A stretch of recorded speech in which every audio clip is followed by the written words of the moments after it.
Thanks to the support as a channel member, Ras Al Sul. That's right, Mrs. Wearmouth. We've got all we ever wanted. We're in tier 4. Yeah, I mean, starting the season against two of these big B teams is going to be tough, but I'm happier with this squad than I've ever been. I think, I mean, I don't want to make any outlandish promises to you, but I think we've got a chance of a decent season. To clarify, by decent, I mean like mid-table, not in a relegation battle, just so we are absolutely on the same page. Hello and welcome to part 17 of Holiday Home. I'm Kevin. Coming up on today's episode, we have our first 2 games of the new season against two of these big B teams. We're away against Espanyol B and we're at home against Mallorca B.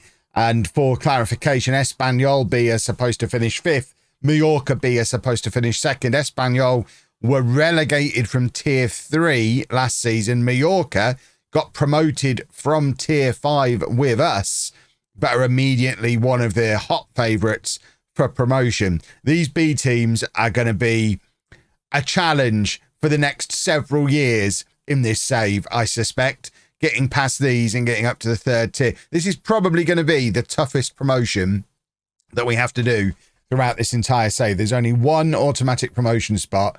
And then as we tried to figure out on yesterday's transfer special, the playoffs are bonkers. It's not just a case of you finish between 2nd and 5th and you have a traditional style playoff. There's all kinds of cross-divisional league table nonsense. The scenario last year was there were 2 teams promoted from one of the groups. One of the groups didn't have anyone promoted out of the playoffs. It's tough. You genuinely have to be one of the best 10 teams across these 5 groups to get up into that next level. But then when you do get promoted, it starts to become a lot more normal, more of a conference north-south deal. You still have those 5 relegations because of the 10 teams coming up, but then promotion is much more normal. This is going to be a tough season. We're about to find out just how tough as we put the new look team away from home against newly relegated Espanyol. And I think this is the most confident I felt at this stage of any of the seasons so far. I don't think we need to be adding any more players. Normally, we come into the first game of the season knowing we still need 3 or 4 players. We're kind of the reverse of that because we can't actually fit anyone else in the squad. Our squad is maxed out at 22 players. The only way we can sign anyone new at any point is if somebody leaves. And fingers crossed, now Alex Boxall has signed his new contract. There's not going to be anyone leaving anytime soon. So this is the new look team for our new look league. It's Fajardo in goal, a back four of Vega, Joffrey, Christian David and Iago Lopez. Alex Boxall at the base of the midfield, Isra and Cucurella ahead of him, Rabiu on the left, Fakal on the right, Talavera up front. Remember, Ignacio Pearce has had a number of knocks in the summer. That's why Talavera gets the knock up front. I have switched Fakal back to playing as a winger rather than an inside forward. I know we kind of fixed him by making him an inside forward for the last 5 or 6 games of last season. I want this version of him back, not last season's. So I'm hoping by playing him in that winger on attack role, we might see that best version of Fakal re-emerge. If it doesn't work, we'll switch him back to an inside forward. And we also have an option that I'm expecting to activate relatively soon where we put Rabiu, who's now accomplished in central midfield. We move him into what is going to be his long-term position as that Mazzala in the central midfield. That's absolutely where I envisage him playing long-term. And then Martinez Perez can come in on the left, but I have to work out which one out of Cucurella and Isra drops out of the team to make that happen. So the one other concern that I've got is with squad numbers, because we have to use squad numbers 1 to 22. We didn't realise that when we submitted the squad numbers, and I'm a little bit worried it's going to have a hissy fit about some of these squad numbers that we've got. Most of these boys are numbered 1 to 22, but some of them haven't got any numbers at all yet. And some of the 1 to 22 numbers are taken up by the likes of Andrew McRobbie, Russ Eddy, who aren't at the club or are down in the B team and are kind of blocking some of these other guys. It's not showing any of them as ineligible, so I'm hoping it is as simple as just registering squad numbers as we go to matches, although we haven't had to. So did everyone have a squad number? So for today, everyone already has a squad number and is within 1 and 22. So we don't find if that's going to be a problem right now. We might try and include one of the youngsters in the second match to see if it becomes a problem there. But let's get into the match. And oh my word, what are they playing at here? It's like a. I don't think this is Espanyol's main ground, is it? Goodness me, this is smaller than the Estadio Municipal Mick Powell. And the other thing we've got to bear in mind this season as well is with a league of 18 teams rather than 15, we are going to play a few more matches. It doesn't look like there's a cup competition at this level still. Spanish football is weird, but rather than 30 league matches, we are going to have to play 34. And with a squad that is maxed out at 22, obviously you do need things to go relatively kindly for you with the likes of injuries and suspensions when you're starting to play more and more matches, because long gone are the days where we just play on a Saturday and never have a midweek match. In fact, I think the second match today against Mallorca is in just 3 days' time. We've never played 2 games in such quick succession before. I'm not sure how our part-time boys are going to cope with it. I haven't actually looked to see how many part-time teams there are at this level. We're obviously part-time. And Espanyol's B team obviously going to be full-time, which is another thing for us to have to battle against. All these B teams of the bigger clubs are going to be full-time players, full-time training. These lads are all still working at the various holiday resorts around Benidorm during the day. Right, Rabiu on the left-hand side plays it back to Vega, who plays the ball over the top, looking for the run of Cucurella, and he's gone round the goalkeeper, and that is first blow for him in the battle for central midfield. I mean, if he carries on doing things like that, Rabiu might be playing on the left wing a little bit longer, because that was excellent bursting out of midfield Mazzala play from Emily Cucurella, and 1-0. 1-0 to Holme. What a start. Beautiful stuff. More of that, please. I mean, it's our only shot that we've had, but it was very well taken. And as you can see, does put us in the playoff spots. We love a playoff around here. We're not going to read too much into the league table just yet, but unless we like go top of the league, in which case I'll be singing about being top of the league and having a lovely old time. They have equalised. Normal order of things is being restored. We shouldn't be as good as Espanyol's B team at the moment. I think it's going to be similar to how it took us 3 years to get out of tier 5. I am not anyone who's expecting us to go back to back with promotions in this save has never managed in the Spanish lower tiers. It isn't going to happen. Money is still an absolute nightmare. I think it's going to be at least 2 or 3 years at this level before we're competing to get out of the league. We'll see, I guess. I might be proven wrong. Good interception there from Rabiu, although he kind of panicked and just kicked it forward rather than taking his... I mean, he had no one pressing him. He had time to pick a pass there and didn't, which is a little bit silly. What I'm tempted to do, and I don't know if it'll work because of Rabiu's dominant foot being his left foot, but with... Oh, Talavera's been sent off on his debut here. We'll get back to my tactical musings in a moment. That has not been a very convincing debut for him. He's made it 45 minutes before getting sent off and leaving us absolutely in the lurch. Right. I'm just going to make Fakal an inside forward and play without a striker for now. We'll see how things develop. Just have Fakal getting into those spaces. What I was saying is I'd quite like to see Cucurella and Rabiu swap position. I don't want to do the swap position role because Cucurella can't play on the left wing. But when Cucurella goes wide because he's the Mazzala, I want Rabiu to tuck in. Now he can play as a central midfielder. And I think it would work quite well. But I don't know that there's a way to make it work the way I want it to work, because I don't want Rabiu to necessarily play as an inside forward or an inverted wing. I don't want him cutting inside and shooting. When he's wide, I want him to play as a winger. But I want him to come inside sometimes as well. Is that a role? Let me know down in the comments section. Is that a role that I can do? That's the role I want him to do. It might be a little bit too specialised for his unique circumstance. We've still only had 1 shot in this match. We are struggling a little bit, and now we're down to 10 men. That's not likely to change anytime soon, although we did have an opportunity there. But Espanyol never panicked, did they? And Cucurella is another one who's on a yellow card and getting crunching tackles in. If we get 2 of our Bright Hope debut boys sent off on said debuts, I'm going to start to get a little sad. Here he is, Cucurella, coming out of midfield. And then Fakal, who's come very wide from man playing as an inside forward. He's got nobody ahead of him, so he just hits it aimlessly to where he knows Ignacio Pearce should be standing. While, oh, for goodness sake, that's another red card. I hate it when Football Manager does this. Just beat me in the match engine.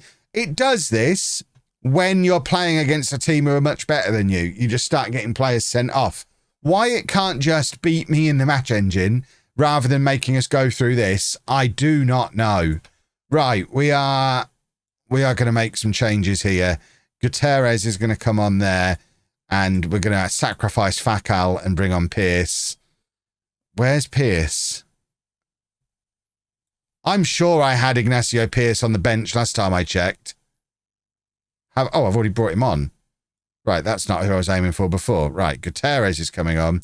So having Pearce up front, Rabiot drops into midfield. If we manage to hold on with 9 men on the pitch, that's quite impressive. But just beat me in the match engine. It doesn't have to be like this. You don't have to give me all the red cards, because this is going to be a problem going into the next match now, because we're going to have 2 players immediately suspended, and that's if we managed to survive without any more red cards. I mean, we've taken off Cucurella, who was the other guy who looked like he was close, but we're now down to 9 men, very, very stretched. And yeah, this is a long way from ideal. Rabiot wearing the captain's armband. Is he 19, I think? Yeah. Oh, this hasn't gone to plan. This might be a long, hard season, everybody. I don't want to see the replay because it's making me sad. Right, Rabiot's shattered, so Bernabeu can come on for him. We've got one more stoppage after this one, so we don't need to rush to make another change right now. We've got 2 wingers who probably aren't going to come on. Ivan will come. We might as well give Ivan 15 minutes. He can come on for Christian David, who's having a terrible game. And, yeah, this hasn't really gone to plan at all for the first day of the new season. I said we'd learn a lot about how we measure up against these B teams. Obviously, remember, Espanyol were the ones who've just been relegated, aren't they? So this was a team who last year were in Tier 3. Last year we were in Tier 5. We're not being absolutely battered, at least as far as the scoreline is concerned. Obviously, if you look at those match stats and see that we've created almost 0 in the way of chances, and it was just one moment of brilliance that got us the lead in the first place. And then you start to realise that this could have ended much messier than it has done. And I think it is worth noting Alicante, the team who last year were better, the year before last, sorry, were better than us. They pipped us to promotion. They came up and only got 3 points all year, finished rock bottom and went back down again. Elche B, who came up with us last year, got relegated the year before. They were as good as us last year. The teams that we've kind of measured ourselves against for a little while have struggled in this league. And yes, we've upgraded this team over the summer, but have we upgraded it so significantly that it's now that much better than the likes of Alicante and Elche? I don't know that it is. There's no point making a final change. We've only got wingers on the bench now. I don't want to bring a winger on. We're not playing with wingers at this stage of the match.